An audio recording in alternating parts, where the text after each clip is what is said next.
Welcome back. I want to tell you the story of Bob Pierce. He's the founder of World Vision, the largest relief and aid organization in the world. Bob Pierce was actually an ordained minister within the Church of the Nazarene.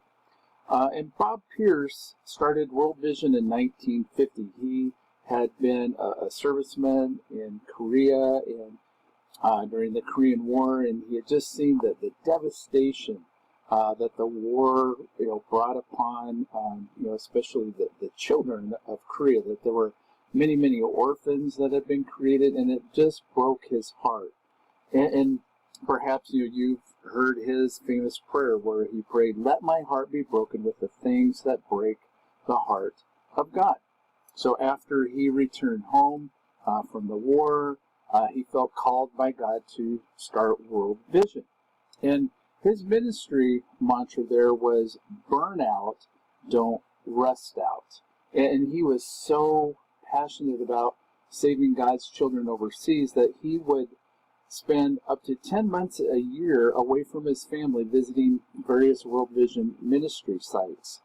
And he made a pact with God, that if God would take care of his little lambs at home, and he had 3 daughters, and if God would take care of his precious lambs at home, then he would take care of God's precious lambs overseas.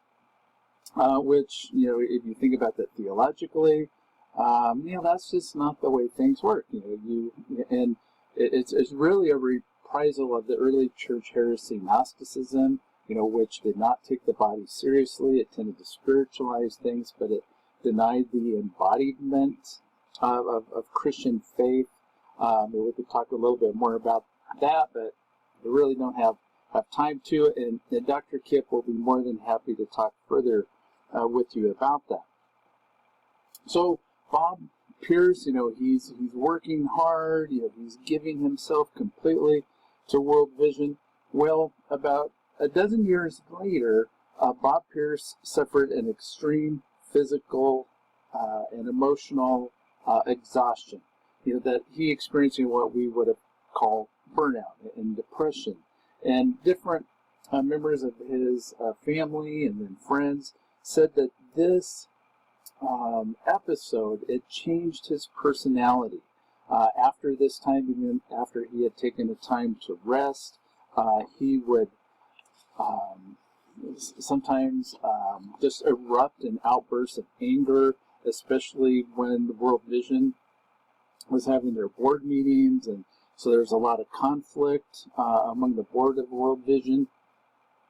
And so in 1967, Bob Pierce was fired by the board of World Vision.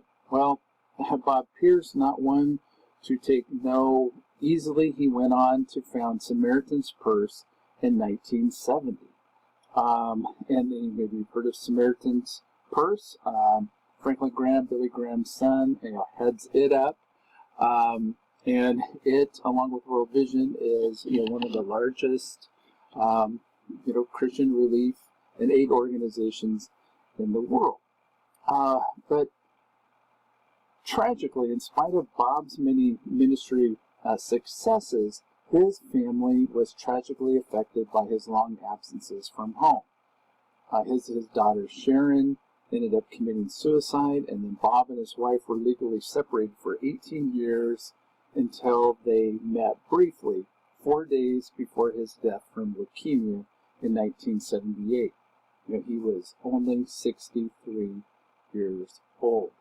And, we might even ask, well, was his leukemia related to, his stress and his ignoring, the holistic nature of his life? Well, we'll never know, but definitely, inadequate rest, unrelenting stress, poor eating habits and little exercise, more than likely made a huge contribution to his premature death.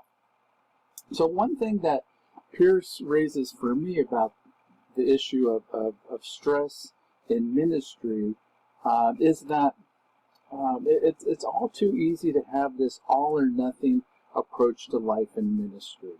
where life can be an on-off switch rather than a volume control, where we can kind of turn it from one thing to the other. But for Bob Pierce, it was all or nothing.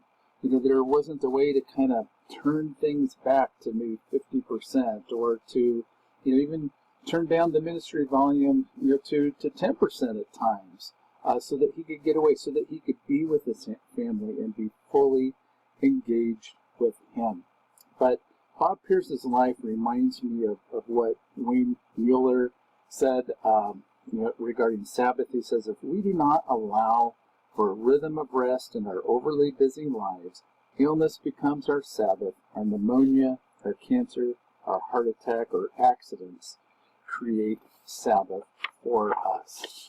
And when I was when I just graduated from NNU, I thought the world was my oyster. That I could just seize the church world, and I worked really, really hard for many years, but eventually it caught up with me, and so this is kind of some preventative medicine.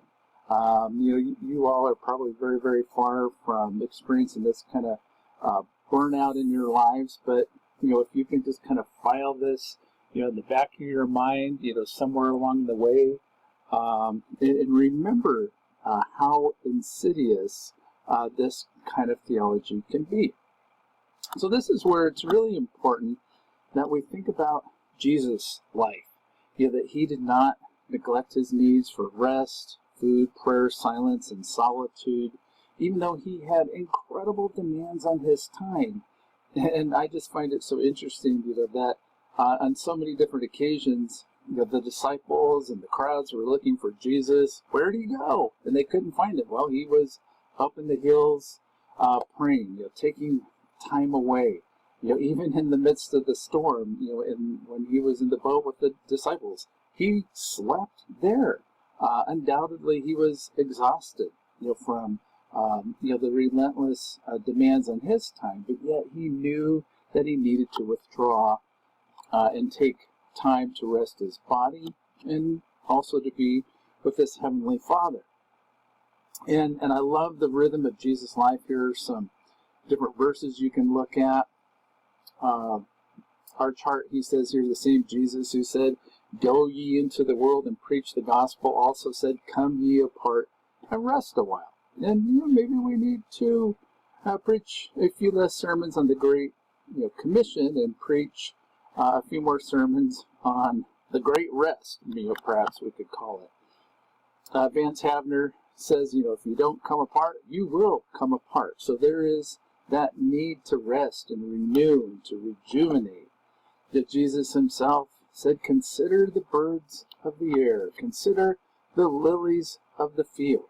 And who knew that Jesus had enough time to walk around Galilee and Palestine, considering the birds of the air and the lilies of the field, but yet he did, and he used these as analogies for us in our faith, that God will take care of us, but yet also that God's creation has integrity and beauty in and of itself, and that being in creation itself can be one of those ways that help us manage stress.